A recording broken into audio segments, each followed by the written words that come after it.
There we go. That's better. Russ and the West Ham Network. Hope you're safe and well. Welcome to your question time. Although we're changing obviously with the Declan Rice stuff that's just come out. Well, not just come out, but it's just the latest breaking news. As always, I'll be joined by my illustrious partner in crime. Let me bring him in, Mr. Anton Baker. Is the saga going to be over? It seems to be we're heading in that direction. You know, myself and Tommy decided to go on late last night. I was like to Tommy, we'll only stay on for 20 minutes. Yeah. Ended up going to bed at like 1:30 in the morning. So today. Yeah, it looks like the saga is going to end in the next couple of days. Yeah, I mean, for anyone who's been living under a rock for the last, say, 2 hours, because that's really what it was. David Ornstein from The Athletic has come out on Twitter saying that basically it's the fun there. West Ham accepted the £105 million offer from Arsenal for our captain, Declan Rice. That puts him 7th in the all-time football transfers of all time, and the most expensive British player ever, eclipsing Jack Grealish's 100 million. That's all. Goes in 3, 4, 5, 6. Yeah, he goes in at 7th of the all-time, just behind Antoine Griezmann and in front of Jack Grealish, most expensive English player ever, and the second highest in the Premier League after Enzo Fernandez moved to Benfica from Chelsea for a combined 121 million euros, which is about 106 million pounds. So, yeah, it's coming to an end. Goodbye, my lover. Goodbye, my friend. Interesting question. This because you mentioned it in our little group WhatsApp chat. Will he do a goodbye video? Oh, will he do a goodbye video? I mean, I said in the chat that I'll be intrigued to hear what he says in the goodbye video. I think he's going to have to. To be honest, he's the captain. I don't think you just leave just like that after, especially winning a cup. But do you know what? Fair play to West Ham. I'll give credit when credit's due, because I never give them credit, and the owners of West Ham. But they have done this one. They've done this one well. You know, when you talk to any neutral fan, they don't get the £105 million for a central defensive midfielder. We, in theory, apart from the fact that we've watched Declan Rice week in and week out, we understand why he's top level. But it's very rare that you see someone pay that amount of money for that position. I know Chelsea did, but Chelsea's a different animal, and altogether. But the way that the owners have dealt with the Declan Rice situation is the way we should deal with the players that we have, and should have done better in our dealings in the past. So this is a good example. Hopefully it's the start of the right direction. Teams, I say it week in and week out when we do these videos, teams all over the world have to learn to be able to sell their best players and move on from it. Now, I think, and I've said it many times, I think there is life after Rice. I genuinely believe there is. I'm surprised you've not picked up on that for a title of a show, Russ. Not yet. That was going to be my video tomorrow morning. Thanks for that. Spoiler alert. I know what you mean. I've got a lot of at work as an Arsenal fan, and we've been sort of bantering off the last sort of 3 or 4 weeks. I was happening today, and there's another one who's a Man City fan, and he gets involved. I think it's something which I mean, as soon as we'd won the Europa Conference League, it's something that I said straight away. We need to sort it out. We need to sort this out straight away, because we are now 3 weeks since winning it, something like that, and we've only got another 3. Well, technically, the first pre-season is the 10th of June, I think now. So things need to happen. Things need to happen a bit earlier. I think it's dragged on, and I think, as you said, fair play to West Ham. Fair play to the board for not accepting the first offer. It's too often than not we've taken the money and run. Look at Haaland. No, we should look at Haller. £25 million Ajax basically said, yeah, done. We couldn't get out the door quick enough. Felipe Anderson, lots of very, very cheap money as well. And we actually had, for the first time, a player who is a world class player. And actually, we've dealt with it. I think the way big boys, big clubs do. It's like, no, you don't take the first offer, you don't take the second offer. Ironically, today I've just read that we've apparently put in a £15 million bid for Dennis Zakaria, and they want 20 million. It's like, well, so we did exactly the same thing. But it's been frustrating, and whether City were ever in for him is another question. We've had obviously the what was her name? The English, saying that maybe she used to do it when she was Pep would phone Arteta and they get it done. I don't think that happens. I don't think that happened with her. But I just think now it's you're right that no club's bigger than the badge. He's our captain. Well, he was our captain. Well, he's still currently our captain technically. He is one of only 3 players to have lifted a trophy at West Ham, and he'll go down with that as an accolade. Whether it doesn't make it easier though. It doesn't make it like I think it depends on what kind of fan you are. There's an element of a young kid still in me that does fall for players. I fall head over heels for players, and I know I shouldn't, but I do. And I still sometimes think that we live in the world when it comes to West Ham and players that play for us, and if they're good and they play well, I can't get my head around the fact that a player wants to leave our club. I'm very aware of the fact that players do need to leave our club. We've been here so many times and it happens to us lots of times. But I think with the Declan Rice saga, it's just the whole kind of, it's Arsenal. I am not going to enjoy seeing him in an Arsenal strip. I'm going to see him week in and week out. It's going to be on match of the day. We're going to be playing him. I know you have this kind of conspiracy theory that he'll be injured for the game, but I have no doubt. I have no doubt he'll be injured for the London Stadium game. No doubt. To me, we've come out winners in this. Yeah, definitely. Genuinely. We've got a lot of money for a talent that was chucked away from Chelsea, and the board should get credit for that. They should get credit for that. Not credit for anything else, but just simply for that alone. And now's our time, Russ. Now's our time to the chat's going off in one. We've got another West Ham chat on, and it's just been going non-stop. And it's about ambition. It's about now, like we've waited. And also, Russ, I remember being at the parade, for example, and watching Declan Rice and trying to judge his body language and what he was saying and what he was doing, and a little bit of egging on and walking away. And I'm looking at Freddie, and Freddie's saying to me, "Dad, is Declan Rice going to stay?" And then I just put it in the chat. He said to me the other day, "Dad, if Declan Rice leaves, I'm going to still like him. Is that okay?" Asking for my permission to still like him. Yeah. And I'm like, of course you can. Like, I can't turn around and say to him, no, he's playing for our biggest London rivals. But that's going to hurt. I don't care what anyone says. Yes, it's going to hurt.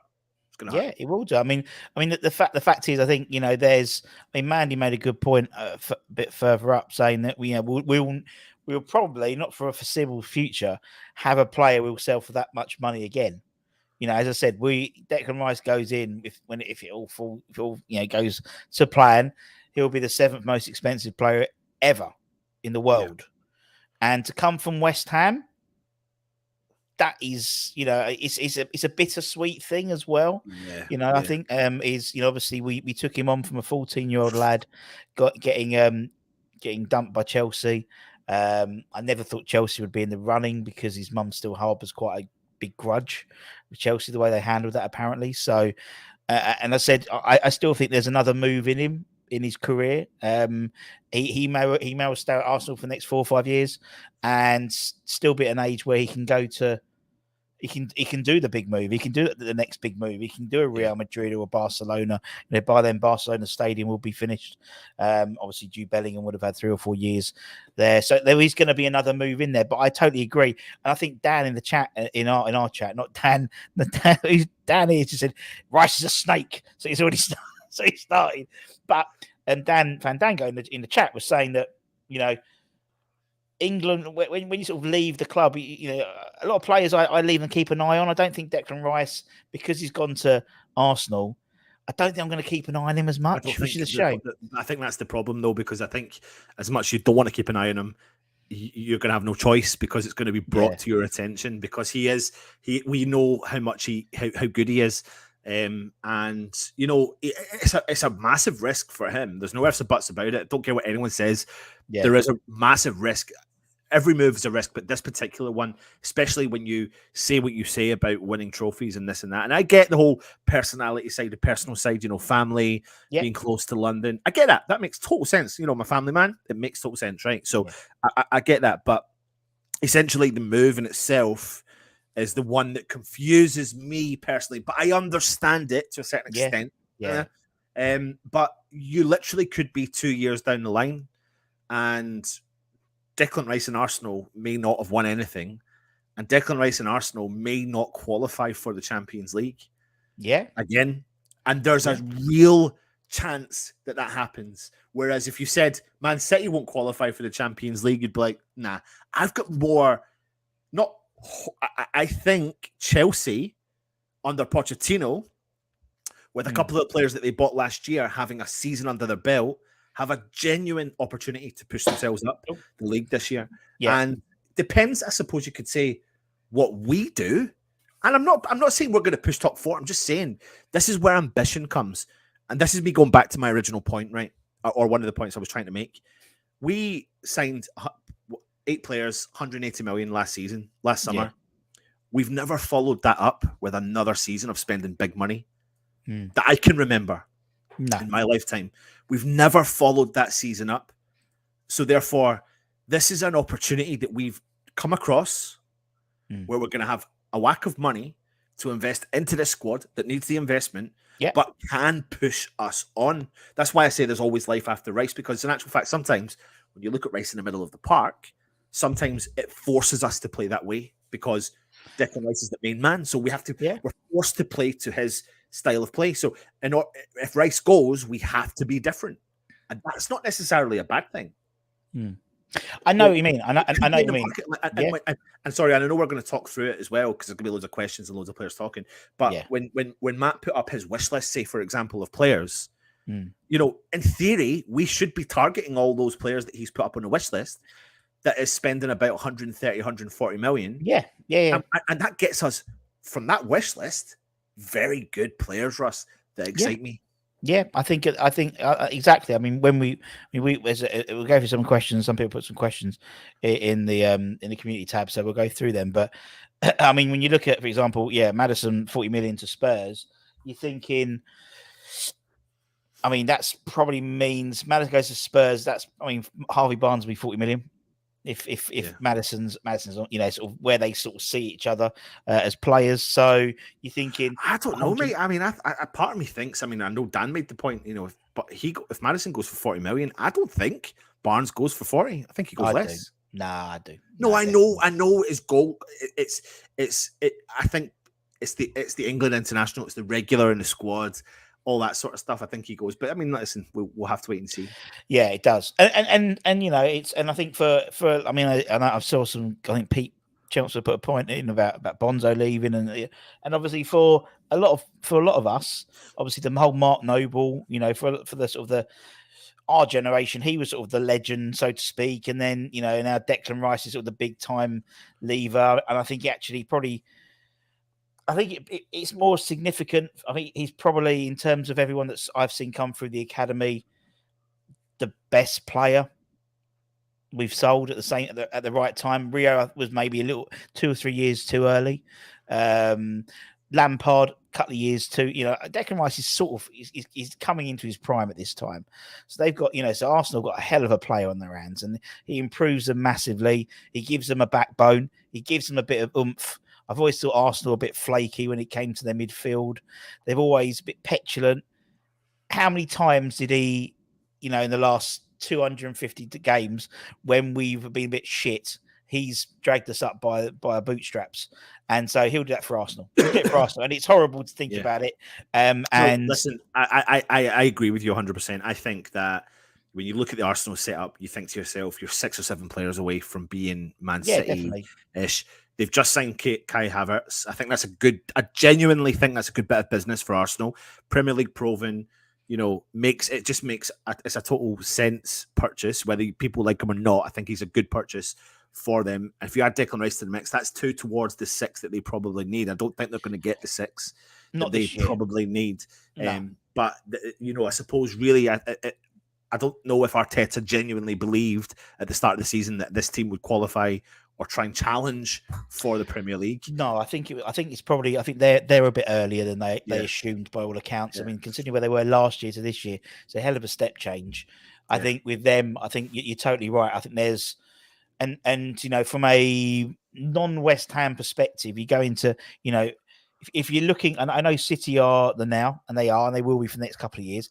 Pep's done in 2-3 years, so they'll probably fucking get Arteta anyway. Because who they want? They want someone who's can fit in the same model and carry on regardless. So you probably will end up at Man City eventually.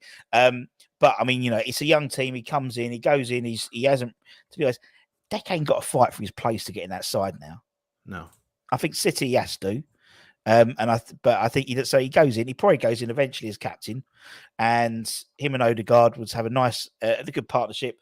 Play some nice football. We know some of the England boys there. A lot of the England boys there in the Arsenal squad. They're quite young, and it's just. I think we're all just disappointed he's gone to that club.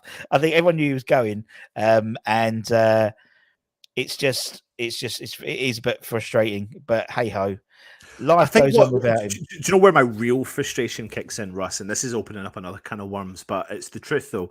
My real frustration comes in the fact that when we get a player like Declan Rice, which comes once in a blue moon, that with everything taken into consideration since we've moved from Upton Park to the London Stadium, we should be in a situation, in my opinion, because of the move, to be able to now, at 2023, turn round and go, make Declan Rice stay at West Ham. That's the ambition. Harry Redknapp made a valid point where, again, whether people think he's past it or not, he said, well, why are West Ham not going back and going, just believe in the project that we've got? And what we'll do is, do you know what, Dick? Because we'll go out and we will go and buy that player who's going to add real value. We'll go and buy this player who's going to do a bit of this and go do a bit of that. Yeah. But the problem we find ourselves in, we needed the money from the player sale to do it. That's the shit thing. That annoys me. That's the thing. And I think the trouble was, I think that conversation should have been had 2-3 years ago. And I think the trouble is that conversation wasn't made 2-3 years ago. Yeah. We know 18 months ago he turned down a $200,000 a week contract for 8 years, but that was on an 8-year contract. He didn't want an 8-year contract.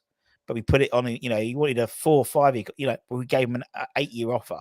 And I think it was at that time that, to be honest, we could have lost him 18 months ago.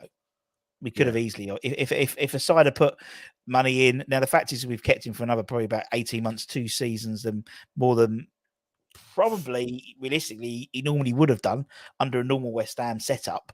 A tin pot West Ham, little kit, little West Ham.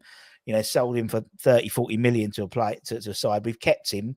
We've dug our heels in and got £100 million for him now, and made him one of the most expensive British player in history.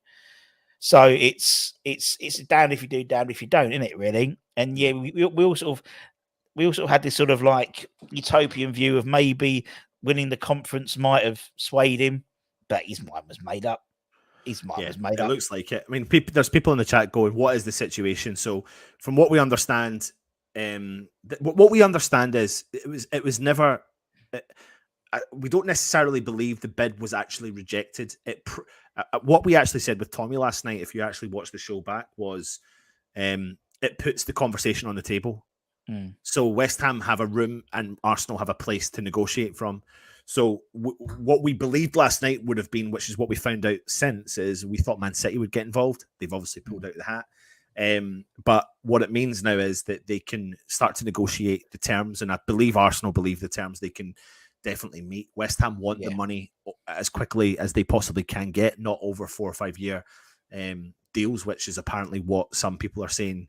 I think UEFA announced today that they're happy to allow clubs to do the transfer fees over 5 years as well under their radar. But West Ham don't want that, and West Ham don't need that. So, bring this £100 million in. Listen, you need to also remember we're going to have more money in our pocket because we're going to sell a couple more players. We are. There's no way we're not. We're going to get a little bit of a fee for Vlasic, and we know we paid some of that money elsewhere. and vice versa with some of the other players. They're talking about Glenn Johnson, bloody hell, Ben Johnson. Yeah, we've done that one. We've done that one before, mate. We've done that one before. Yeah, Ben Johnson and potential some of the other players as well. So I think essentially, business wise, it's a no-brainer. We've done a fantastic job in getting the money, but when you pull in the heartstrings, I don't care what anyone says, man. I am going to fucking struggle watching him play Arsenal. I'm going to struggle seeing him walk out. I'm going to struggle when he's wearing the Arsenal strip. I've just watched the intro video that Kai Havertz has done, and I didn't even, when I was watching it, I wasn't even thinking of Kai Havertz. I was actually thinking of Declan Rice, and I was like, oh man, I don't want to see that video. Yeah. That's the video I don't want to see. Yes, and you know that'll be everywhere. And you know it'll be everywhere. And I think it's one of those things when Arsenal, when he does wear that 41 shirt with Rice back in the Arsenal shirt, he will, that Arsenal lot will realise actually £100 million is money well spent. It really is. They've got a hell of a player. Happy Real mate says we've lost 2 captains in 2 seasons. Great shout. We have 2 captains in 2 seasons. We had that huge transitional period with Mark leaving, which I don't think we ever really recovered for the first 6 months this season. And we've got to do it all over again now. But as somewhat, but obviously, the flip side is there is this money in the bank now. There is the opportunity to move on. And also on Friday, if we're led to be believed, Tim starts. So excited. Ray's excited about apparently he starts, technically he starts on the Saturday, but he's going to start on the Friday because it's the 1st of July. So it's in the space of a few days, there's this huge step change at West Ham now. Huge step change. And obviously, Sully's on his boat with his missus. Mate, I've seen that video, man. What is the guy? The guy sitting on his boat negotiating from there, and his missus is half naked. And it's filmed, and I'm just like, what is actually going on in the world of West Ham? Absolutely brilliant. I'll treat myself to an extra bottle of champagne on his, what is it, 200 grand a day boat or something? Something like Sean said that. Yeah, so ridiculous. Yeah, that's why he's negotiating. He's like, I need the add-ons to come quicker. So exactly. Because we're having lunch in Sorrento. Something else, just quickly on the Declan Rice situation. It's like, it's going to pain me. It's going to hurt me. I'm going to be gutted. But when you come down to the human factor is as follows. Declan Rice has been pretty honest about his situation. Yeah. Right. So we have to hold him really high up and commend him for the way he's dealt with this. He hasn't been out, pissing people off or saying the wrong stuff, essentially.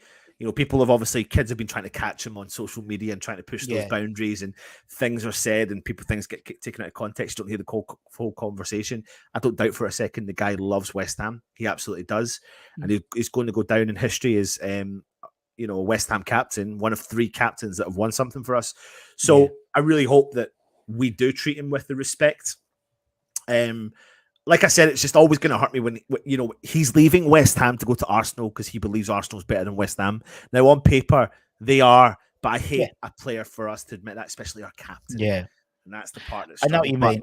But essentially, we should respect him. He's not. If you have any form of respect for Dimitri Payet and you don't have respect for Declan Rice, then you have to give your head a little wobble. And I'm not trying to say you shouldn't respect Dimitri Payet. I'm just trying to say Dimitri Payet refused to play for our club. Yeah. And Declan Rice hasn't as of yet, anyway, from what we understand. And if he leaves, he will be leaving. He'll be leaving gracefully. Still hurt. Yeah, he will be. Russ, this is like a fucking bad breakup. This is what this feels like. I have the same feeling. I better not say this too loud. Back in the day when I spat with someone and I was like, oh, fucking hell, I didn't want to spat with you, but fuck, this feels like that. It does. And I think there's, it does. And the strange thing about it is, basically it's fucked up my birthday present for you, but anyway, it don't matter. For one thing, but anyway, that's regardless of that. Apart from that, but I think the trouble is, I think it's also sometimes that sort of back to reality. And I know we've had the debate about, obviously we would have preferred him to go to City.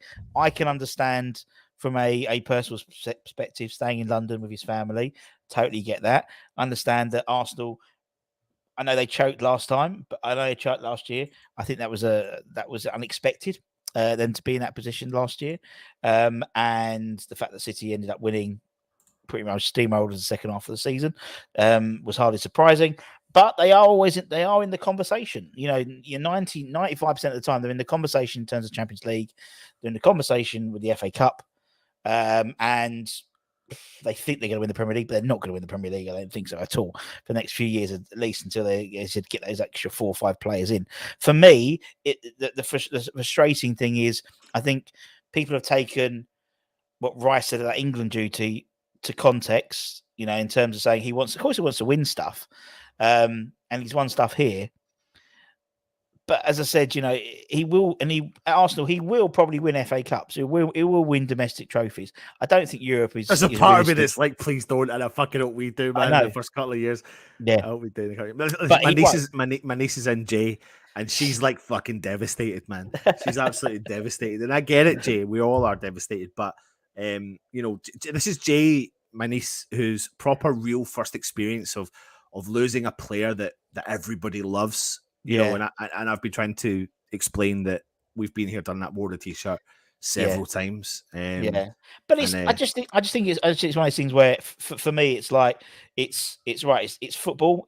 And as you said, it's a difference between us as fans and football players and football as a business. You know, its sentiment is. I mean, I almost feel felt worse when Dorse left. To be honest. Well, that was a heartbreak as well. To be fair, actually, I think we've actually had 3 big heartbreaks: Dawson, Noble, and now Decker. Yeah. Well, Noble was always going to happen. Noble gave us 18 months, at least 18 months worth of. To be honest, Deck's given us 18 months as well. To be honest, when he rejected the $200,000 a week contract, that was sort of saying, "I'm going to go. I don't want to sign a new contract, a new deal with you. So let's move on." What does this mean? What does salty mean? Salty because we're like, I know what it means. I'm taking the piss out of this guy. But I know what you mean. Though. He's but salty lot. But at the end of the day, we got £100 million out of you, mate. So at the end of the day, if you're an Arsenal fan, cheers. Thanks for that, mate. Thanks for that. 105 million. Sorry. thanks, mate. Peter's doing it for us. What the fuck does salty mean? But I just think, for me, there's just so much. It's now right. Okay, that's done. You need to. It is like a breakup. It's like the Band-Aid. You've got to rip it off now. Right, that's happening. How do we reinvest? And you're right, you know. And Dan's down there. We'll get down in a minute. But you know, when Dan and Matt, we put our little wish lists of who we want to have on the chat. You know, in terms of coming through the squad, it improves the squad massively. Not individually. If we get them. If we get, we will. That's the key now. The key now is we have to get in the space of the next week. I'd say two or three in the door. Like decent players, you know, like whether it is a Harvey Barnes through the door. It's all gone very quiet. Harvey Barnes, everything. No one's talking about Harvey Barnes at the moment, but it's about getting something like that done. Getting Jonathan Tah in from Bayer Leverkusen, getting these 2 or 3 deals just done, just to sort of chisel out a little bit. If it's like finding your wife cheating, as a dozen dinner dates here. Tell me about it. Oh dear. Let's be honest, rivals by location, not through stature. Spurs and Chelsea are your rivals, not Arsenal. Well, at least Arsenal don't feel that about West Ham. There we go. Listen, I know there's an element, but you know, like it's true. We would sit and have the chat. Yeah. Let's bring Dan on anyway. But Dan, I know, yeah. But just while we're in this chat, you know, we'd sit and we'd talk about London rivals and the ones that everyone feels like whatever is like Spurs, like he's not gone to Spurs. You know, and last week I think we were all saying, do you know what? I think I'd even accept him going back to bloody Chelsea for some reason. I did. But you know, I was talking to my dad, and my dad was like, "Yeah, there was never really been a rivalry like growing up with West Ham and Arsenal. It was never really a thing. It was just London. It was just London rivals. That was it. It was never really malice. There was no, you know." But back in the day, if I remember reading saying that Nigel, right, and I swear there was a thing with Bobby Moore potentially going to Arsenal. Or was it Arsenal Spurs or maybe one of these before he left? There was always so there's, you know, so we've always had even someone like Bobby Moore, who's got a statue named after him. He was going to go bugger off to somewhere else, and Billy Bonds would manage Millwall and stuff like that. So it's even our club legends, do tend to sort of move on a little bit. But Dan, how you coping? Fine. He's fucking fine, man. Look. He's the one. You he's all the know. one you want to... You all know what I'm like. I do not get attached to players. This is modern football, and this is what they do. Exactly. Right. And so, look, I understand. I think there are going to be fans that they grow an attachment to players. I couldn't give a shit. The winners in this transfer are West Ham. It came from the academy. Totally. It's £105 million. We're the winners in this transfer. Yeah. And look, I'm going to come off bitter. But this is just my opinion, and we're all entitled to an opinion. But of all the clubs he's going to go to, Arsenal. Yeah. He I've bought it out of other people. He's been quoted as saying he wants to win this and he wants to win that. Of all the clubs he could have gone to, of all the big clubs he could have gone to, he's gone to Arsenal. And I think he stands less of a chance of achieving those things at Arsenal than he does at other clubs. I generally think he goes Arsenal 4 or 5 years and he gets another move. That's generally what I think. Yeah, that's what I said. Yeah. And that's not me being bitter. I just think Arsenal are at a stage in their kind of development. And, we can't knock Arsenal. They've clearly got a good team there. Finished second last season. They're obviously at a stage where they're trying to build something. I just think they are still... So I still think they're 4 years off because Chelsea, Liverpool are not going to have the same seasons they had last year. No. Newcastle are only going to get bigger and better with the financial backing they've got. Man City are a powerhouse, and United, as and when they get this sale done, depending who it goes to, United will eventually get back to kind of where they were. All these clubs, they're all going to be there or thereabouts. Yeah. This year, they kind of, not in a horrible way, but they kind of got an easier run at it because the likes of Tottenham had an off-season, Liverpool had an off-season, Chelsea had an off-season. That ain't happening again next year. It just isn't. No. And so, right. And this is the thing is like, we all the fan bases are at loggerheads at the minute. Everyone's infighting on, social media and whatever. The Arsenal fans are like, we're elite, we're going here, there and everywhere. But they're forgetting there's sleeping giants, so to speak, in these other clubs.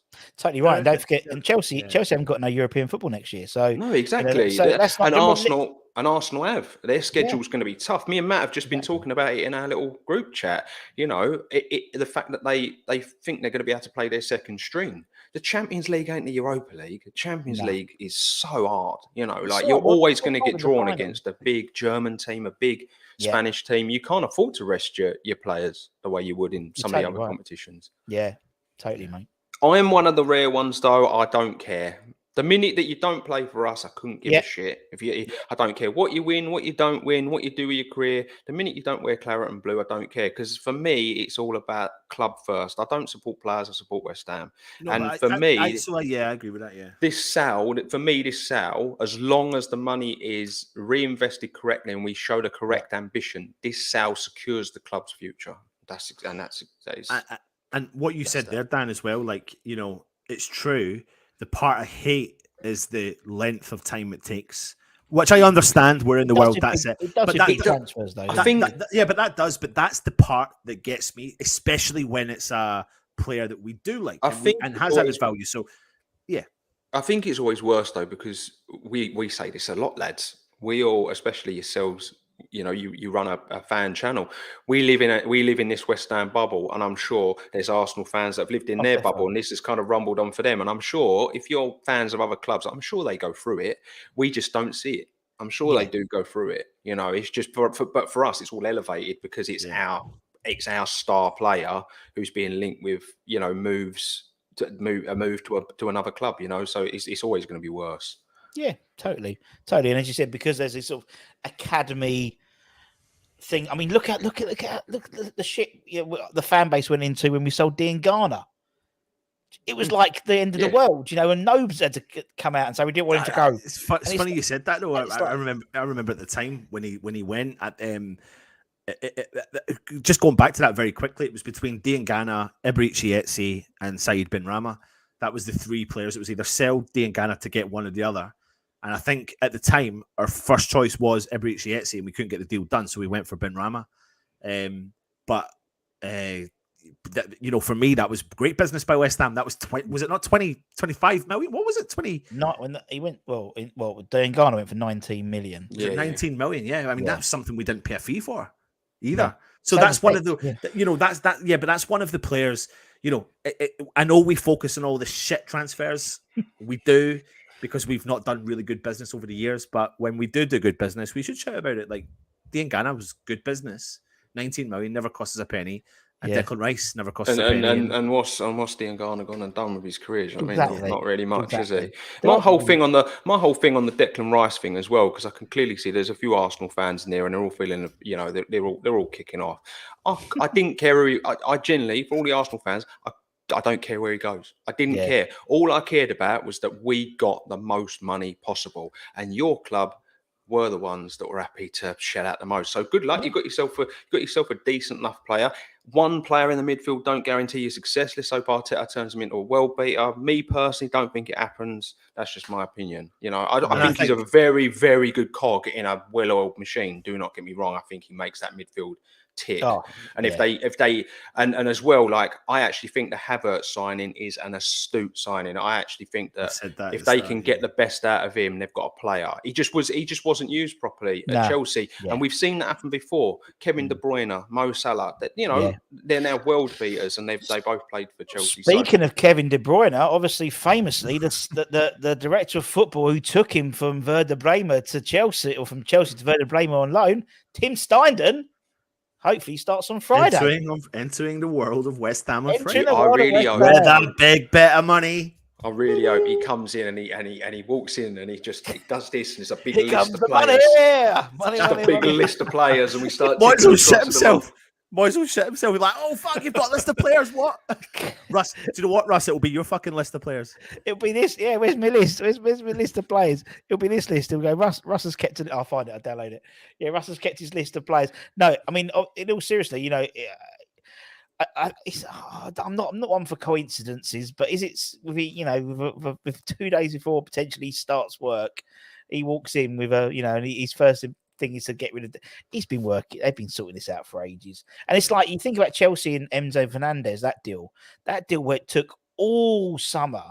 All summer, it was January when it was summer. I can't remember. But these big deals do this, because no club in world football, even these, the PSGs and that, they're not paying 100 million in one installment. It doesn't happen. Yeah. So that there's lots of stuff that has to be hashed out in these big deals. It's going to be interesting, isn't it? Because obviously the fee's been agreed, but the way it's going to be paid hasn't. So it is going to be interesting to see how we get the money. In the end, obviously, the rumor is we want it over 18 months, and they've said 4 years. I reckon we get that down to. I reckon if we get that down to 2.5, that's how they'll do it. Mate, apparently I've just read something though, and I don't know how fucking true it is, but apparently the deal was 75 up front and 25 over. You can't take that. No, I know, but apparently that's where the negotiation potential. Again, that's come from. Let me see who that has come from. Is that like someone at maybe the Mirror? I mean, everyone's obviously panicking, so there's fucking stories going all over the shop, but. But the first, I mean, to tie it into what we were actually going to do in the first place, which was these question ideas before Declan Rice. First question: Who's his replacement? Who's his replacement? See, I've been saying to you both. I don't think that you replace him with one player. Obviously, you guys have been making the show, and I've just kind of jumped in and got involved. But I kind of just sent in our little group chat. I just sent a little image about our depth. And when you look at it, it's so worrying. This money needs to go so far. And I think that, as like I said to you earlier as well, is I'd like to see Paqueta employed more as a kind of deep line playmaker type thing, like a bit of more of a central midfielder that kind of floats in there. Get a defensive midfielder in and a number 10. I think that's what we really need to do. But whether or not we do, who knows? But we've got so many needs. I'm sorry, I just smirked because when I'm looking through Twitter, I've just saw a clip of David Sullivan's bird on the ball. It's just sitting there, and it's just the people are what they're writing. It's so much. It's perfect content for social media. Whilst Karen Brady is working her way through the largest transfer deal involving a British player in history, David Sullivan is on a boat with his bird, filming her with her bangers out. What a club! Because he would have filmed that as well for Instagram. It's fucking Oh, ridiculous. But Yeah. Dan, you're totally right, mate. I did something with Holly and Russ over the weekend where I was just asking them questions about buy, loan, sell, all that sort of stuff through the squad. And I think just before that, we were just looking at it even before we went live, Russ, and we were looking at the squad and we were like, I actually brought it up on the West Ham homepage, and I did not realize until the weekend. I was like, oh shit. Like, not even with Declan Rice, it's like, oh shit. Like, we need. Let's be really honest. Like, I'm looking. I've got the team here, like, and the depth and whatever, and I'm looking at it, and I would sell Souček and I'd sell Antonio. So that's 2 more players gone. Yeah. And if you you know what I mean? And if well. someone was willing to listen to little offer for Danny Ings as well, I'd ship Danny Ings. We generally we got so much work to do. Yeah, so much work to do. And the trouble is, as I said before, that's a bit at the beginning of the sort of the summer bit. You know, it's all they've done is, they've given Oggy a new contract, they've given Cress a new contract, but the thing is, they're 1-year deals. So next year we're going to have exactly the same problem. You know, so I think that's part of the reason is so they can invest. So I reckon they've done that because so they can reinvest the money in the areas which need to be reinvested immediately, like the midfield, like up front. You know, if Skarmaka's meant to be going or Antonio's meant to be going, there's at least one striker role there. Shaw and Barmer can maybe move up to be third choice striker after Ings, maybe, but Ings doesn't fit the right system. You know, Bowen's on his own, and I've just seen look at your thing. Bowen's on the right on his own. Really, there's no one really there. And you got to think like that. That's worrying considering that this new sort of technical director doesn't take charge until Saturday, and then how long is that going to take for him and Moyes to sit down and talk? And it is concerning. That, by the way, I just see that little message from that lad, Fofana, and hasn't he agreed to go to Saudi today for 22 million euros? What, Youssef? Yeah, I don't know yet. Is that the one at Lens? No, that Youssef. No, Fofana is the one at Monaco. Oh, I'm getting them confused. Yeah, getting them all confused. I don't think. I'd consider him because he was actually linked with Arsenal, weren't he? Yeah, the one at Monaco was actually linked with Arsenal. We were linked to him as well, and so were Newcastle. You know, surprisingly, he was supposedly the alternative. Newcastle got Tonali, mate. Yeah, that's I mean, that's the current list, which is about 80. God. That's the current list. I don't even think that's exactly correct. No, no, that's not actually. No, because I haven't put what's his face in from. Do you reckon I put Sow in? There's no one of the names on that list. Who do you think are actual, like, realistic names? Zakaria and James Ward-Prowse probably the last 2 of that list. Alex Scott. For me, Ward-Prowse. I said to you both at the beginning of the window, I weren't sure. Yeah. As time goes on, I am kind of leaning into it a bit, but not for the money they want though. If you could do it, I tell you what though, mate, that's where it depends on where Danny Ings sees himself. But going back to his former club, like that's where you've got. They'll go for Flynn. They'll go for Flynn, won't it? For the Swans. But either way, we've got a couple of players for room for negotiation for Southampton. Championship club want a fee, but also need a player to replace it. Who, you know, you could offer a player plus another player on a loan. One of the young lads. I mean, you've got room for movement there with Southampton. Connor Coventry. Yeah, and that brings the price down of James Ward-Prowse. So you get a quality player for 25 million for James Ward-Prowse. You pay that money for him. That's a no-brainer because you've then done a bit of negotiation with the rest of your kids, and then you start working it everywhere else. I've got a list of players I'd love, but that's my list of players. Like I say all the time, lads. I try not to get involved with transfer rumours. I try to try and just keep it realistic and then wait until they're holding the shirt and struggling to say, "Come on, your irons." That's when I get excited. Like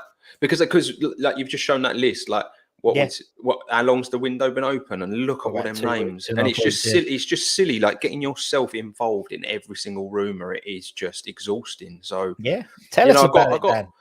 I've got players I'd like. You know, there's players out there I'd love us to sign. But whether or not we do, you know, I don't know. I haven't even thought about strikers. I think our midfield is just, it needs such an overhaul. That's all I've been thinking about. Yeah. You know, I'd love us to go in for Onana. I know a lot of people are like, he went Everton because they offered him more money. He went to Everton because Moyes wouldn't give him the assured game time. That's why he went to Everton. Well, also though, to be fair, he was requesting quite a lot of money. Was his sister not something to do with his agency? I think he wanted X amount of guaranteed game time and money. But and Moyes kind of like fair enough to Moyes. If he hadn't seen enough of him, then he can only make those decisions on that, can't he? But he was like, no, he's not first team ready, and then he goes in at Everton. And he's arguably one of their best players. Like, but then Sean Dyche don't play him, and he wants to leave. Yeah, and he's twice the player Suchek is. He's more mobile. He's so much more mobile. Brilliant player. I'd like to see us go in for him. I think we need to go in. Like I say, I think we need a holding player to play next to Paqueta. So maybe someone like Onana would be perfect. Even for Fafana, that lad's mentioned. I know that lad at Monaco. He's quite highly sought after. I know Zakaria we're being linked with. He was really good for Chelsea, and then he got injured. Yep. Like he was really good for them. And there's the fact is, there's the Zakaria one that's I was saying to you about like Hudson-Odoi and stuff like that. It's all tied into, obviously he was at Mönchengladbach before he went to Juventus, so Steinton would know a lot about him in terms of Dennis Zakaria. So there's certain ones you put two and two together. The one I would love, real state, like really show some ambition because they didn't get Champions League football this year, is Cook Miners. That's what I would love us to just go, just try because they didn't get Champions League football, and I think because of that they're going to be forced into a couple of sales. We've been linked with their fullback. Is it Mail? We've been linked with him for 2 windows. Danish fullback. I wouldn't mind us having a little look at him because I think I really it's a nightmare situation we're in, really, losing Rice because the midfield is a mess, but the fullback areas for me is the biggest concern because I feel like that's just where we get unlocked for the last few seasons. As much as I agree with the comment about it's a massive hole we're losing, when Declan Rice, I said this at the start of the show, when we play Declan Rice, we play a specific style of play. And Moyes, and I know that's also to do with the fact that he plays Tommy Suchek as well. I get that, but essentially we commit to a style of play when we've. But I did say that. I actually said that earlier in the chat, though, didn't I? I said what I'm actually looking forward to is seeing how different the team is without him. Yeah, because for the last few years, everything's gone through him, hasn't it? And I feel like that's kind of stifled us a little bit. Changing him from a defensive midfielder to a box-to-box hurt us as well. Yeah. I really do. I do really do think that it ruined Suchek's game. It completely ruined Suchek's game. So it'll be interesting to see where we go. But like I say, I've got my little list of players I'd love to see us sign. I like Harvey Barnes. I know he's a bit hit and miss. I know the consistency is a bit of a worry, but Moyes just seems to have an ability to just get into certain player psyches. He might be one of them, like let's be honest, when we signed Lingard, everyone was like, oh my God, what have we done? And then he was a world beater for 6 months. You just don't know, do you, what could happen? I think what I've kind of learned over the signatures, say, for example, if you think of Tommy Suchek, when he came in, he was the right piece of the jigsaw at the time. We'd been looking for someone like that in the team, and that really did push us on. He was pivotal as to the reason of the start of West Ham progressing in the right direction. And the same, he was unheard of, same as Sefao, etc. I'm not saying Harvey Barnes unheard of, but he's Premier League proven. He scores a lot of goals for a team that's been relegated. So there's some positives to take from it. But then when you look at, and you know this, Dan, because you're very into watching all these players, actually get the link. And I think he makes a lot of sense because I think he fits that. I think he would be pretty dominant within reason down that left-hand side because he gets forward and he attacks quite aggressively. I think like Moyes obviously likes playing inverted wingers. He doesn't really like them hugging the line and getting to the byline, forcing corners. He prefers them to tuck slightly in and run off. We see it in the final. Like, Bowen never finds himself in that position if he doesn't play, a more kind of inverted role. And I think that if he's got one either side, I think Harvey Barnes for me is far more comfortable at doing that than Benrahma is. Yeah, so I think that's why it makes sense, And then if you really wanted, you'd probably need to go out and get a couple of wingers. But if you really wanted, you could play Barnes and you could try Benrahma at 10. Yeah, completely agree. You keep Ant on that. You could try, I think he would be. I think he'd be better in a central role anyway. Do you know what? See, when he started kicking into a bit of form coming the tail end of the season, it was when West Ham were trying some new stuff. So when Benrahma was dropping into the middle during the game, that was when he was getting his best success rate of driving forward with his dribbles, and vice versa. When Bowen was dropping into the middle, they were starting to switch either side and come in through the middle. So that's something I definitely. The name on there saying Gary is the one I would love. Yeah, I wanted him. I wanted him last year, and then he signed the new PSV. deal, and then he's come out and said he wants to leave this summer. I reckon 40 million gets that done. I would love. Good player. Love Good him. player for PSV. So technically gifted. Well, it does seem, as I said, it seems before like all this stuff with Tim Steindl turned up, it did seem we were like looking at a lot of Dutch league players. We were Feyenoord, we were Koku and Jimenez up front. You had obviously the boy Alaves we've spoken about as well. You got Sanye. It does seem an area we're looking at. It seemed, whereas it was always. Do you know what though? It's an underrated league. It is. Whether or not they translate all the time to the Premier League isn't. It doesn't always happen. But then if you look at recent history, there's a few that have come from there that are doing well. Gakpo for one is I'm looking at Liverpool. It took him a little while to get going, but once he did, looks a real player. But yeah, you just don't know, do you? Every transfer, even if I hate the term Premier League proven because it just screams all the time. Late 20s, doesn't it? And just been in the Premier League forever. But even they struggle when they go to other clubs. There's no guarantees. No. So every transfer is a risk. So I would just rather us for a change, just be very smart about our transfer policy and show some ambition. I don't want to see us going after, like has-beens or just safe transfers, like the whole Premier League proven thing. I know some people like that, but it's not always the best option. We've got to change the way we do things. We've got to bring the average age of this team down. We need younger, more talented players. Yeah. Because with that as well, no club wants to be a selling club. But if you are ever backed into a corner where you've got to sell an asset, they're that. You make money on them. You don't want to be in a position where, you're buying players and not making any money, which is something we've done for the past, 5, 6, 7 years. And that's something that Tim Steindl is renowned for doing. In terms of some of the players he's brought in, likes of Moussa Diaby. It's unbelievable, isn't it? It's unbelievable. His list of players he's done, all the way from Werder Bremen when he bought bloody Serge Gnabry from Arsenal and, flipped him to Bayern Munich and, players like Diaby, Soda, what's the centre-back? Hierro, we were linked with him, but he got it from South America. Anyway, but that's what he does. He buys these players using analytics and data and stuff like that, which I'm really excited about because it's something which everyone, fucking Brighton and Brentford are doing. They've got their, they can, and that's what we need to do. We need to say it's not going to be, Brighton are going to be selling. They've sold McAllister. Looks like they're going to be selling Casado, and the next one's ready. They've got the next one lined up. And I think that's where the clubs that kind of aspire to be in that top 6, 7, 8 places need to be. That's where they need to get to. Yeah. Until you're at a level of, your Cities and your Man Uniteds and that, where you're not forced into selling your players, you've got to have this constant kind of merry-go-round of, talent ready to, you turn the wheel and the next one's up. Kind of that's where you need to get your club at. And we are so far behind a few other clubs in the league. So far behind. 100%. Yeah.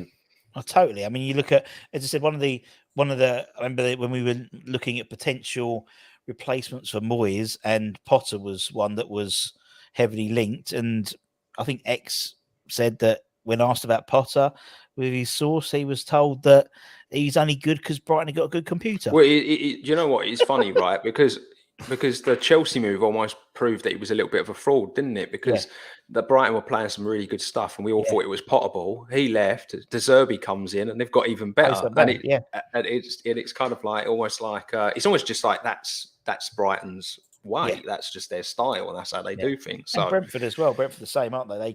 They've got the next two. They've got the next transfer and the next transfer after that, and and that's where you have to be. I mean, even Villa, I think, to some extent, a bit like that now. Well, I mean, listen, they've had the money to invest in it with Jack Grealish's money coming in. Yeah. And this is what puts us in a bit of a unique situation for us in our era of supporting West Ham. We said it earlier on. We've invested 180 million last summer, and now we find ourselves reinvesting a lot of money this summer. An opportunity for ambition. I know I've looked at the squad depth you put in there, Dan. Yeah, it's freaking us out. but we've got the money now to go and make a big difference as long The as only we use reason it it's wisely. the only reason it's freaking me out is because there's 2 or 3 there I'd still sell. Yeah, I Yeah. agree. And maybe That's- 2 or that's- 3 that that's- shouldn't have got a contract extension. That's Agreed. the problem with me. That's why I'm looking at it, and I'm just There's thinking. gonna need to be another rebuild next season. Like, let's be honest. Close seasons. Let's be honest. Fabianski will be going, and various others. Go on, Dave, go on. If a Gerd and Zuma get injured, then you've got Oggy and Kara playing centre back. Exactly. And that's where you're at. You know, if Bent Bowen gets injured, who plays right wing? Yeah. It's so true. It's so true. You know, and even when we go into a season like we did the last 2 years, we've gone into a season with 4 centre backs.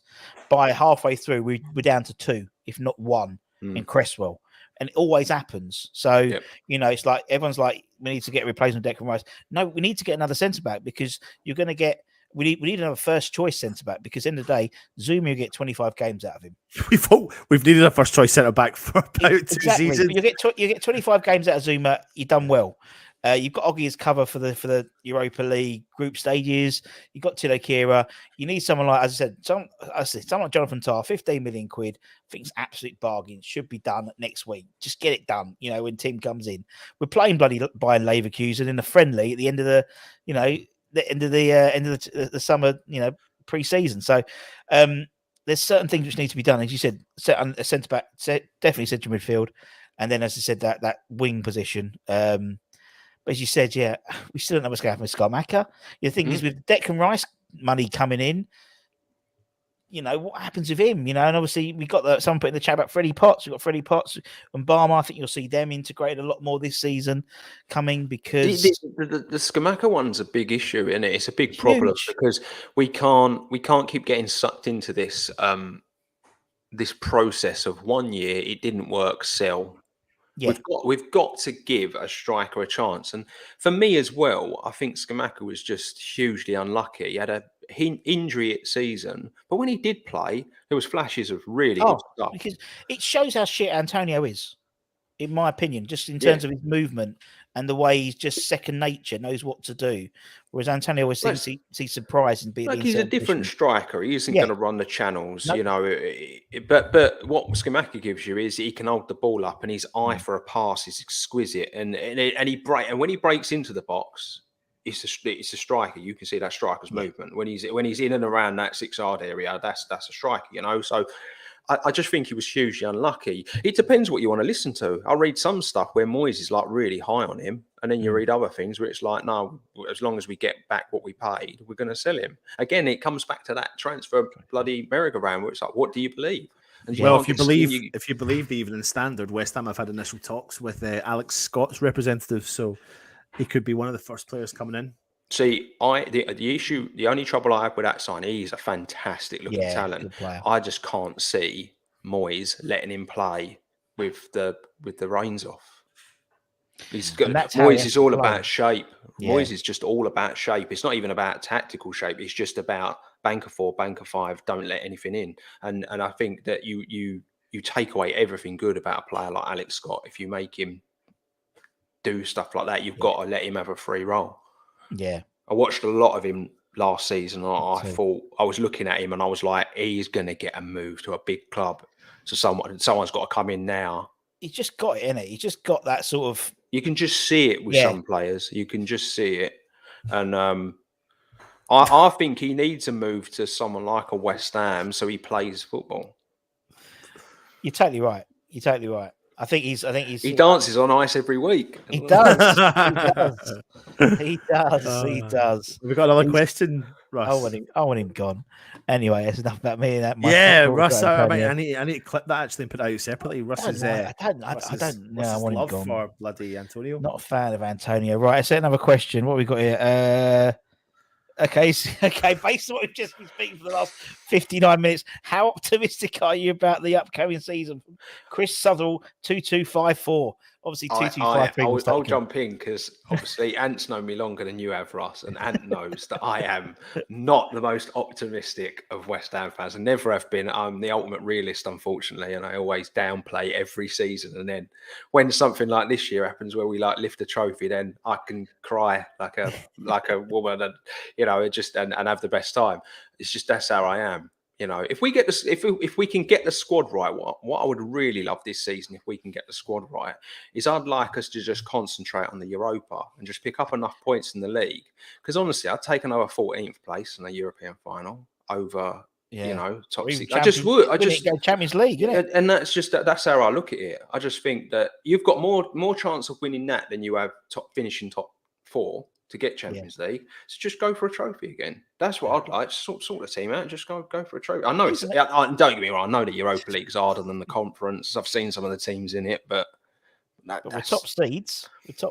Yeah, that's what I'd like. And then when Arsenal get knocked out of the Champions League and end up 3rd place and come into the Europa final, we play Declan in the final in Dublin. There we go. Happy days. It's the last year you drop down, isn't it? Because the new format comes in the following year. Yeah. Comes in next year. And then if we win it, I think, don't we go into the Club World Cup the following year? Because because I think it's Europa League winners going to the Super Cup. We go into the we've won already. We go into the Club World Cup as well. Fantastic. There's 25 teams or 26 teams, something ridiculous like that. And are you optimistic for the season ahead? It all depends on what's going to happen over the next couple of weeks. And I think the biggest thing for me is move quick, do our deals quickly, be different, go against the grain, don't do what we always do. I remember last year sitting there thinking, I think we've done this so many times, Russ. We said to each other, at what point do we start to panic? Rice will be popular. At what point, though? We said it last year. At what point do we start to panic? And I kept giving it the benefit of the doubt, and we done it the season before as well. Remember that. But this season, I want us to bring the players in nice and early and actually have them have a pre-season together. There'd be nothing better than 2 or 3 players going to Australia, even if it's not Australia, playing pre-season, getting the familiar with the squad, being together. Like, that's the key element for me. That's the key part. Yeah. So, the Australian one, obviously none of the international players would have been going to that anyway. But I think, obviously they fly 15th, I think it is the first game of June. So that's just over 2 and a bit weeks. I just want us now. Hopefully this is all done and dusted, or we won't be, because still hasn't been, it's going to drag on a little bit longer. Yeah. But it needs to be sorted because what happened last year, we bought the players in far too late, and they almost had a pre-season the first 2 months really of the Premier League, and for someone like Paqueta, it took him 6 months really before he got up to the pace of the game. So we can't afford that again. Moisey can't afford that again. If that happens again, he's out. Yeah, that's for sure. Yeah. Where was that? There's a question about Moisey actually. No, done that one. Do you think Moisey will still be in the post at Christmas? Oh, Dan said no straight. I don't think he makes the end of October. Not if he. Better for 6 games, to be honest. If he chooses to play the same brand of turgid football he did this year, he doesn't make it to the end of October. I don't think he's got a choice, mate. If you look at the first 6, 7, 8 games, honestly, they ain't easy. That's like you said though, mate. Like, if he plays the same in those first or 6 or 7 games, and results, like you said, don't go right, then yeah, I agree with you. If he plays the same, if he plays differently, and it doesn't go right, they'll give him to Christmas. Here's the issue, though. Here's the issue: can he play differently? Has he got it in? Has he got it in the locker though? Because he. Well, we saw. I don't know if you obviously saw Gio had Mark on. Mark Warburton, really good interview actually, and they were talking about a clash of styles, and Warburton was brought in to make his more attacking style, and it didn't work, and he left. To be fair, on that situation, I just need to open the door. It's too hot. You open the door. To be fair, in that situation with Mark Warburton, there's always a manager in there. Yeah. So, true. I think he quite clearly states that a lot. Yeah. So as much as he came in as a helping hand, friend, I don't think Mark Warburton saw being the assistant manager his long-term goal at West Ham. No. So for him moving at the end on, of the day, they were two managers. That was always Yeah, going to. 100%. Exactly what Anton just said. Yeah, you're totally right. And it was always going to be a stopgap for him. So I wasn't, when Pierce left, I was more annoyed over Pierce leaving than I was over Warburton leaving. But by the sounds of it, everyone was more frustrated. More, the biggest step change was Alan Irvine leaving. Yeah, by what you hear about what Piercy did on the training ground, fuck all. It was actually Alan Irvine was the one that really, once he left, it all went to shit. Really, because it was Kent reckons Xabi Alonso in by Christmas. Well, Tim Steinden did appoint Xabi Alonso as manager, and that'd be cool. That'd be cool. Right, what we got here? Let's have a look.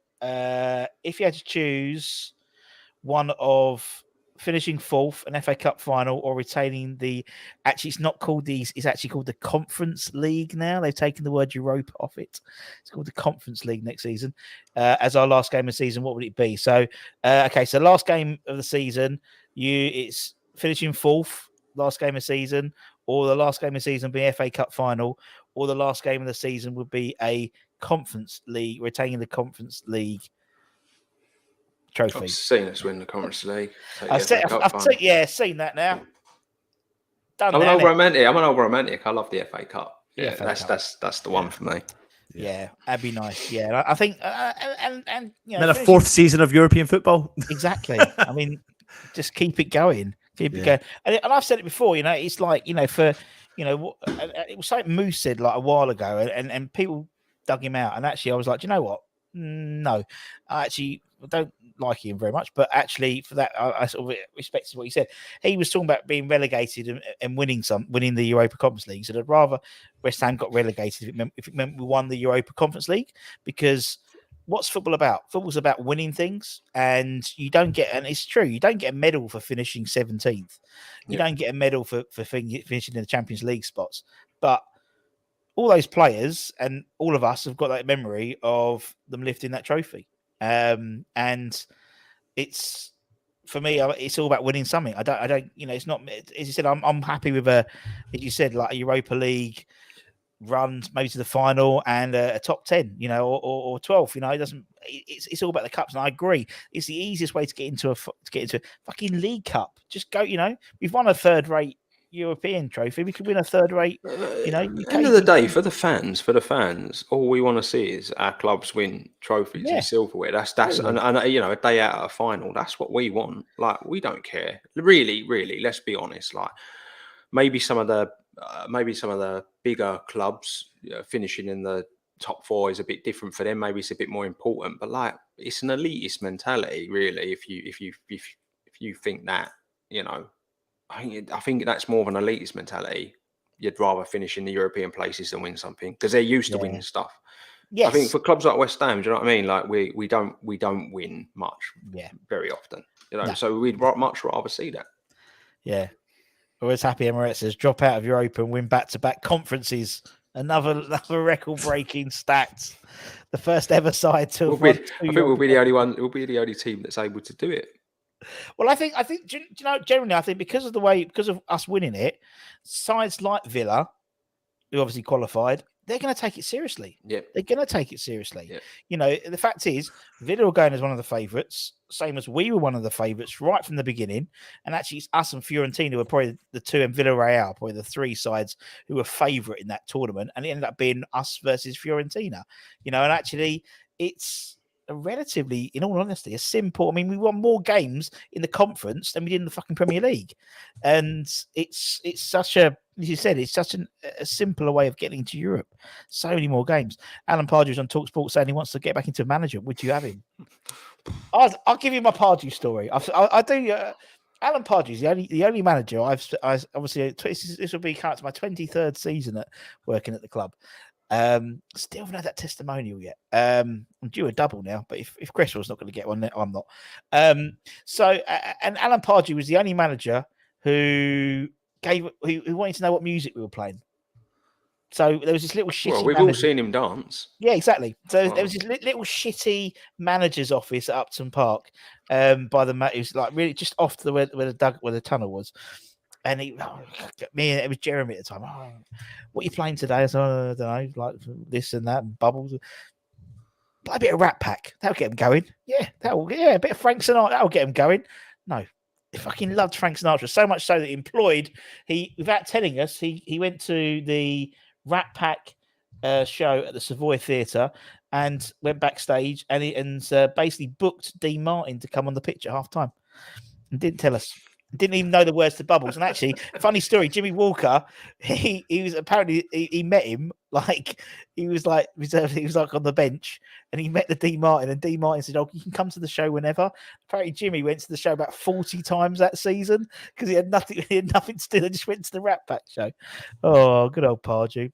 Tried it with my mum once as well. Anyway, move on. Happy I actually liked Pardew. Old chocolate as Bobby Zamora used to call him because he'd eat himself if he could. Right. Foe's in the house. Foe's in the house. Oh. Yes, Foe. Yes, boss. And I was looking at buying you a brand new West Ham shirt with Antonio on the back. Exactly. I ate Antonio. That's what you should put on the back for me. Yeah. Have you seen the shirt? Have you seen the bubble shirt? Looks absolutely awful. Absolutely awful. If that's meant to be believed. I'm all right with it. I'm all right with it. Nah. Like this channel. It's got nothing on the centenary shirt, has it? Let's be honest. Centenary shirt with that massive collar. Yeah. The massive collar, which I've still got mine. Obviously, it don't fit anymore. I was but a child when that came out. But, that's it. That's the one. And it was so big and so heavy when it was wet. All the old shirts are, aren't they? They're massive when you think about it. That was the shirt. That was the shirt when I was mascot for West Ham. That's the actual. Yeah, when you was taller than most of the team, weren't you? I was 12 and taller than Julian Dix. Yeah, yeah. We had I think it was Michael Hughes when we interviewed him. We spoke about the shirts and that shirt they used to hate because it was so heavy when it was wet. It was like so heavy, and he was like, I showed him a picture and it was literally down to his knees. Absolutely brilliant. Kent's in the chat. Can we have some Rat Pack Russ, old chocolate, and employed a bloke who didn't know Bubbles? Indeed, we certainly did. Love Pardew. He was a scapegoat. No, he wasn't. Can't believe you guys are talking about winning trophies. We lost Deck and kept Moyes. You'll be lucky to remain in the Premier League, says Pat Holland fan. Oh dear. Right, what we got? Let's get another question up. See what we got. There's loads of questions. All right, when we get to the end of the season, Arsenal didn't win anything again. We'll all be sitting here going. We'll all be sitting here saying, "I've got a European trophy, haven't you?" Will some Scots, regular contributor Scots, will any youth genuinely get a chance to be involved in the senior team? By this, I mean get to play some meaningful minutes. More than Downs played last season. I think there's a role. I think there's a role next season for Freddie. I think there's a role next season for Divin and Barmer as well. Just because they were around, they'd be sort of around. They were basically on the bench for the bloody fucking final as well. Talking to my friend in the know, he was saying how Freddie was really, he's the one they sort of keeping an eye on next season. So I think Freddie's going to be he's getting a lot more game time, particularly the cup competitions, which will be good. And Mbama maybe. I think it depends about what Antonio does, really, isn't it? If Antonio fucks off, then he comes in probably third choice. Then I'd say. I think what you're saying is what most West Ham fans want. No, I generally think Freddie. I think Freddie will get more game time next season. Not in the Premier League. I know, but I still think what you're saying, even by that comment, genuinely still think that's what I would always say every fucking year. And every fucking year, yeah, probably, yeah, every year it's different. It's different. I mean, I do agree with you. I mean, when I saw Freddie Potts play, I thought the first thing it's really bad, but you compare them slightly to that was the game, Kent. That was actually Slaven Bilic's first ever Premier League goal for West Ham in that game as well. Okay, remember my point. lost. I can't remember what I was talking You about. talk about Freddie You said Potts, about Freddie Potts, and, and yeah, when you watch wanting to get them, and then you think, you look at him and you think the comparison to Declan Rice. I know you shouldn't do it, and you think, oh God, he's like a kind of gliding player, clever on the ball, and but the difference between him maybe and Declan Rice was he does always think forward. Freddie Potts always, and I know Declan Rice, the more he was playing West Ham, was starting to do that, 100%. But and Mbama for me, 100%. I'd love to see him, and the only thing that makes Mbama, I think, push further up the ladder is we've got 3 strikers potentially that might not be at the club, but that might be out of West Ham's hands even if we want to keep them at the club, because Antonio might be too much for us to keep because he could be kicking off behind the scenes. He gives me the impression he wants to leave. He gives me that impression.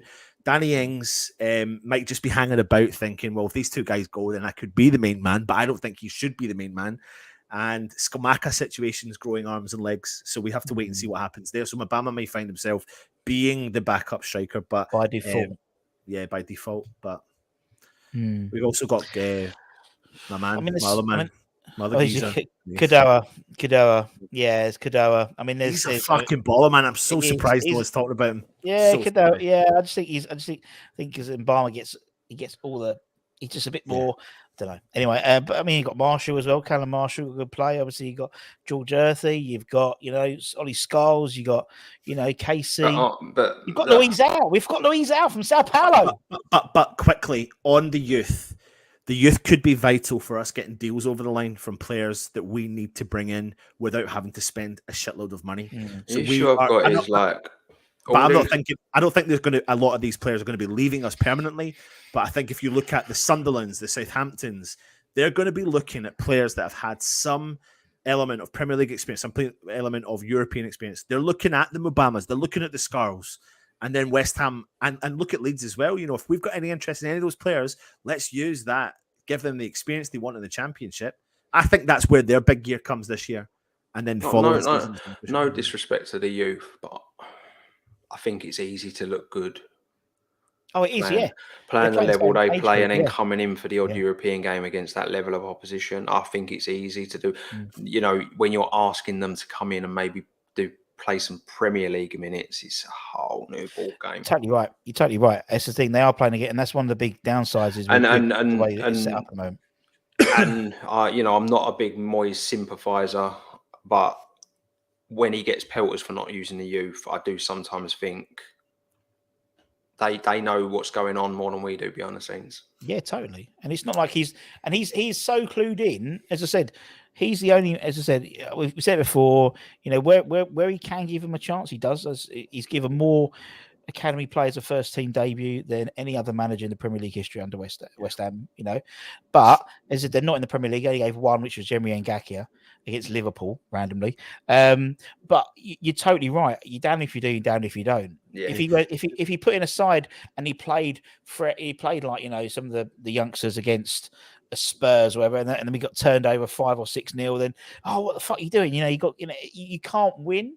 And now football is so much about the actual results.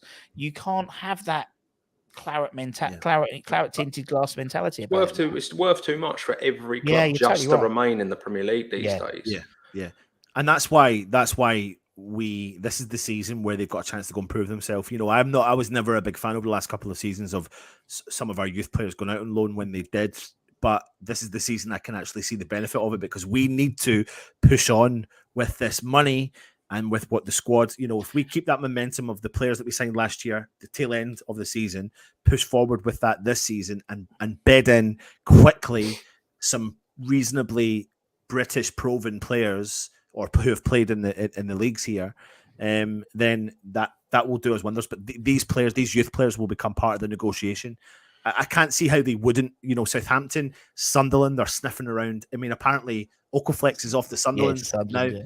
So, they're sniffing around all the clubs looking for the next talent for them who's going to help them with that push moving forward, I think what next year is the opportunity. You're right, is that season is an opportunity, because actually thinking about it, the following season, they're not going to, Crest will be gone.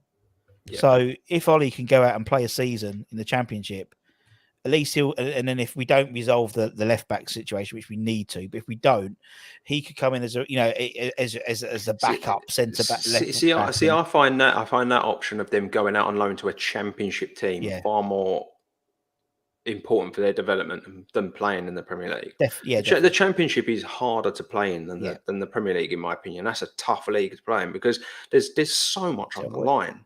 So much on the line for those clubs. A chance of playing in the Premier League. And if you can prove yourself at that level, look how many players that over the, especially in our recent history, that we've bought from the Championship that have done well for us.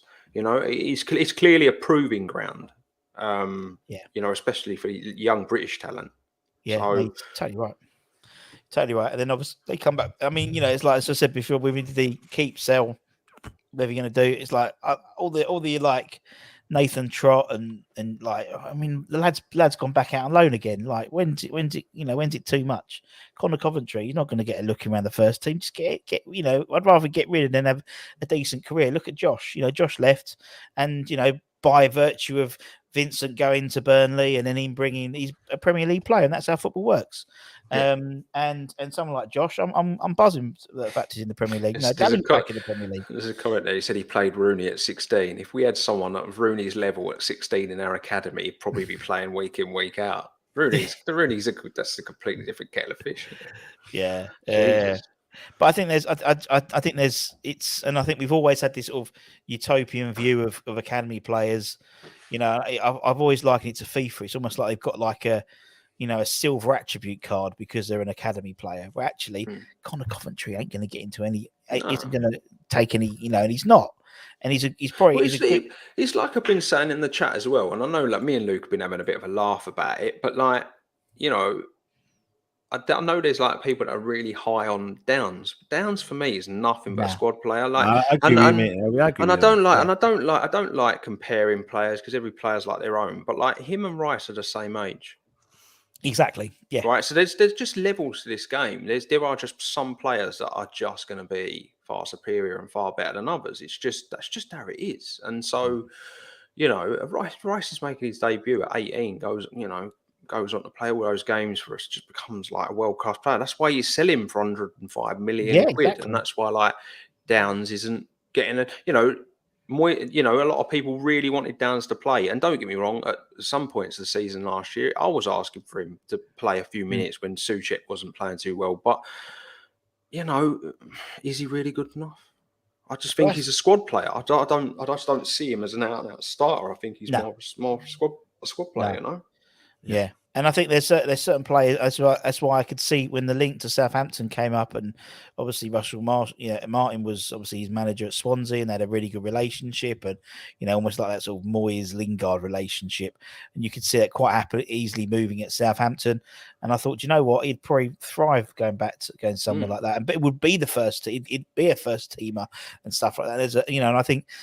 Again, there'll be a percentage of the fan base who'll be not wanting to stay because partly he's a West Ham fan as well, and it's like, well, don't get me wrong, I'm not, as much as we've been having as much as we've been having a laugh and joke about it, I don't want to kick him out the door. I actually think he's got a place in the squad. It's just not as a starter. It's just not as a starter. I genuinely think Downs is one of those who's perfect if you're 2-0 up and there's 10 minutes to go and you bring him on and sit him in there and. I think that's the sort of player he is. I just don't see him playing 90 minutes week in, week out for us. Yeah, could be worse. You could be Ashby, couldn't you? And we've gone to Newcastle, and they're going to get Livramento in. So there we go. But this kind of just proves that like it's not always the grass isn't always greener, and you shouldn't always have a meltdown when these youngsters leave because if he was good enough, would they be spending 15 million on Livramento? Who I've got to say is an absolute snip at that price, and it's one I wish we'd looked at. Yeah, honestly, it's like if we're looking at Southampton, as I said, at JWP, it should have been Livramento, as I said to you, even Walter Peters. To someone like that would just make a massive difference to us. I'm loving this new Rust Boss Thanos mode. Okay, very good. Lads, before I do actually need to go, but before I go, I put this comment in, which was actually a statement that DeCanio said about when Man United came calling. Now, I know there was a different scenario, but what he actually said was Man United call you, try to sign, persuade you to move because they want you. For a couple of minutes, you feel big and strong. It was strange for me to say no to Sir Alex. I said thanks 1,000 times, thanks, but I can't. West Ham are the family that warmed to me in my worst moment of my life. I'm the skipper. I can't. I'll leave you with that. I know it's different. I just wants to leave you with it. So thank you, Dan. Much love, Russ. Much love, everyone in the chat. Much love. I do actually need to run. Go on, you go. I'm gonna wrap up anyway. Red an hour and a half anyway. Let's just get a quick last question from Touch Potential. Who's your captain now next year? I actually don't know. I genuinely don't know, because I see a lot of people wanting to stick it on a Gerd, but he was injured for most of the season. Do you know what? I hate saying this because he has the odd game where he's really, really good. But like, if he was just a bit more consistent and a guaranteed starter, I'd stick it on K-Rock, because he just seems like a leader. He's someone that I think his stock has risen massively within the West Ham fan base, just because of how we've celebrated winning the cup, because he's just been involved in. But you know everything. what I really like about him, Ross? He's really good. He's really good speaker. Like, he's a really good talker. You can see he's a motivator. Yeah, I don't know. It's just he's not consistent enough for me. You know, he's not guaranteed to start, is he, week in, week out? That's the thing. That's the thing for me. Chris is too old. Chris ain't going to play every week. Well, I think Chris will be club captain, and I think Agerd will be team captain. I think they would do that, because I think Cress is sort of the natural progressor, because a bit like they did with Nobes, essentially, like in his last season, because Chris was he's always been the he's always been there. I mean, he's been there. He's been there for 9 years captain, now. That's vice captain. He's been hanging around. It's almost like his time. Oggy's, but again, even that. So potentially. It's got to be someone that plays every week, hasn't it? Well, it has to be for the team captain. I think that's what's tough. I think that's what's tough. The team captain.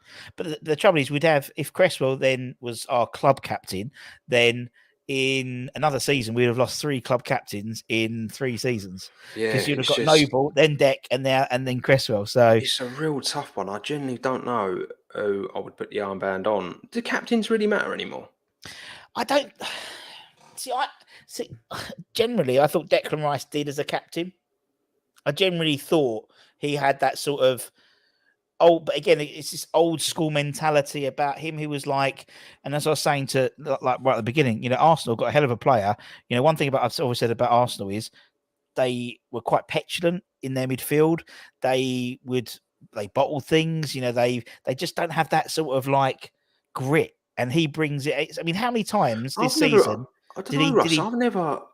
I never once looked at Rice and thought, he's a brilliant captain. I didn't think. I think he was the obvious choice. I think he was the obvious choice because he was the best player. Yeah. But I don't think that always makes. I agree what you mean. There were certain points where I thought he wasn't a good captain this year, but there was other points, particularly when we started, when he was.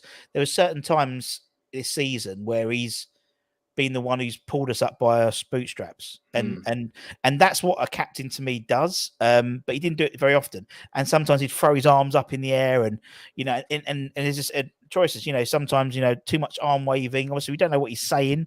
Captains are more for the PR. I mean, he is a great talker. And I'm being funny. I've heard, unlike probably some players out there, he's squeaky clean. He's got a wife and kid. He's got a girlfriend and kid. He's gonna probably be England captain as well.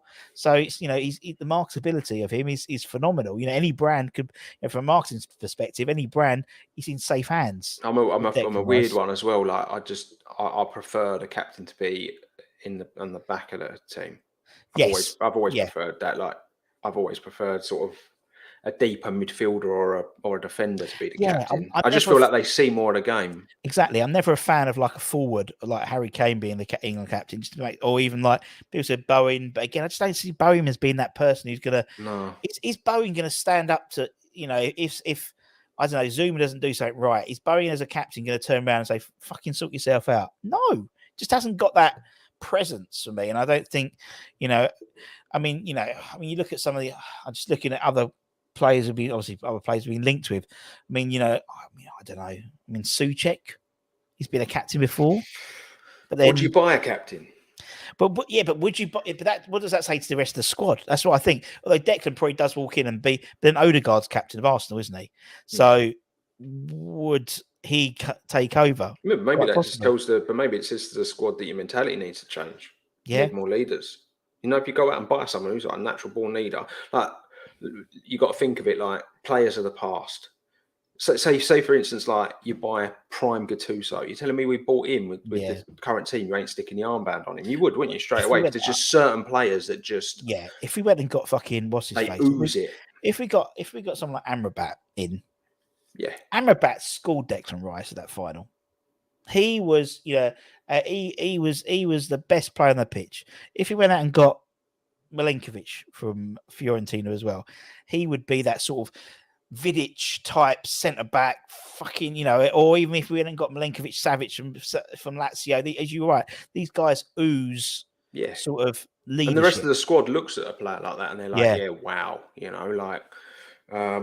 but yeah, it is a tough one. It's a tough one. I just genuinely don't know who I'd stick the armband on at this moment in time. Well, I think actually you're probably right. I mean, Tilo Kehrer is the only foreign-based player we've had who's managed to say "Come on, you irons" properly. He could actually say irons, without irons. Speaks very good English, and just I don't know. Every time I've heard him speak, he just comes off so professional, and like you could kind of look at it, and I could see him doing a good job as captain. But he just, like I say, I just don't think he's consistent enough. Can't see him playing week in, week out. So give it to Paqueta to tie him down to the club. Well, that worked with Declan Rice, didn't it? So there we go. Can't speak a lick of English. Perfect. Well, he can actually. Apparently he has English lessons 3 times a week. Apparently, Rich thinks Paqueta as well. Right, I'm gonna let you go, Dan, because we're gonna all go. No, we're all gonna go and decompress. Pleasure, mate. Thank you very much, Dan, as always. No worries. Cheers, mate. Buddy. I'll kick you out. Much love. Good old Dan, and obviously Anton as well. Good chat. Good chat had by all. It's he's gone. Okay. What about JWP as a captain for us? If we buy him. Anyway, obviously we've had the whole idea was this. We did this question time thing and then Declan Rice thing, and it's all okay. But anyway, we had loads of questions. We did get to go through quite a few questions, so thank you very, very much. Don't forget to like, as Happy Amaret has said. We are literally, what are we on now? We need 75 more, 76 to get 20,000 subscribers, which is mental. And all that good stuff. We'll have plenty more coming up. Obviously, the whole Declan Rice thing. Also, if we're led to be believed, on Friday, Tim Steindon walks in. Here comes the money, and starts spending all this money on Bundesliga players. But as our technical director, by all accounts, he's starting technically on Friday, which is impressive because his boss is still in Sorrento. So I don't know how that's going to happen. But anyway, we'll be doing that. And I think we may well see a few cheeky signings early doors next week, just to sort of get the fans back on board already. Paqueta was fighting. He was with no family. Just wants to fight, Rich. Just wants to kick off. That's what I love about Paqueta. But he doesn't speak any English. What if Rice fails his medical? Could you imagine? He has to come back with a dodgy knee. Stranger things have happened at sea. Anyway, thank you, Amra. Thank you very much. Yes. Anyway, she said if you're new around here, give it a like, give it a comment, give it a share, give it a bloody good subscribe. We're back tomorrow. We'll be doing a transfer rumor roundup. It's Thursday, so Rusty rumor roundup with half a dozen rumors, giving you the old Rusty rumor rating. The original rumor rating is back. It made its debut, which re-debut last week. It's back for this week. There's about 6 or 7 big names have been linked with. And as I said, we're currently on, where's my list? Currently on about 80. I've had to make the text smaller now. We're on 81. Actually, it'll be 82 because I've just seen one I haven't included. 82 players we've been linked with. As I said, if you want to like, comment, share, all that good stuff, also maybe become a channel member. Hit the button down there and join. We've made it really simple now. Just one tier, $2.99 a month, $2.99 a month, and loads of you get exclusive content. You get obviously shout outs. You get when we've got some great ex-player guests coming on very, very soon. Some very, very, very, very good one. Very excited. They get on there. But also you get entered into the prize draws every month. So every month we have some signed memorabilia, some signed merch.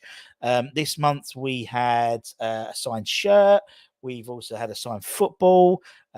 Next month, so i.e. from Saturday onwards, so probably next Monday, we've got another signed shirt from the European Conference League winners from our sponsors at Umbro, and we've got another signed football as well. So there'll be 2 prizes. So the only way you can get involved is by hitting there and spending a couple of quid. So it's like a raffle ticket, basically. But until then, my friends, thank you so much for the chat. It's been crazy. I've missed so many comments. I do apologize, but it's been mental, as you can imagine. And we'll see you guys very, very soon. Loads of new stuff coming up. Holly did a show. Holly did 2 shows this week. Today. So go back and check them out. One was about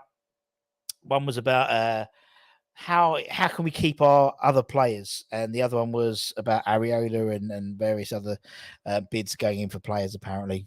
Anyway, I'll see you guys later. Take care, my friends. Sweet dreams, one and all.